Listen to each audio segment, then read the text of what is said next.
Now, you mentioned a minute ago that it's a supernatural claim. We've been looking at pantheism and naturalism. Okay. And, of course, people are going to push back and go, wait a minute, doesn't science show that dead people stay dead?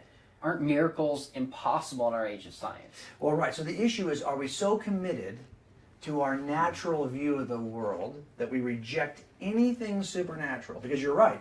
A man rising from the dead would break the laws that we're typically familiar with. Mm-hmm. But that's the question I really had as a non-believer.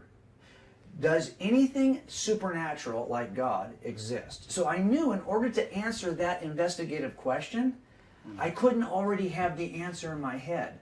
In other words, I couldn't assume nothing supernatural ever happens, ever occurs, ever exists, and then begin to study whether or not something supernatural occurs, happens, or exists. Okay. I had to leave that on the shelf. So what I did was I suspended just for a season my doubt about this issue until I found out what the evidence said. And when I got done, I was really convinced that the evidence was superior and pointed to the most reasonable explanation. Okay. So we should be open to following the evidence wherever it leads, whether natural or supernatural. Yeah, how I put it is you can't start an investigation and be a know-it-all.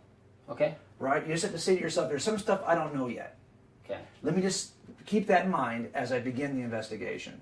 I need to pass that lesson on to my kids. I can tell you, Sean, I've had cases where we've walked into a death scene and the senior guy on our team has an idea already about who the best potential suspect is. And I've wasted a week on one case trying to look for somebody that he was so convinced it's going to look like this, when in fact he was just wrong. So you can't start off thinking you know the answer. His assumptions were wrong, so he got the wrong That's right, conclusions. yeah.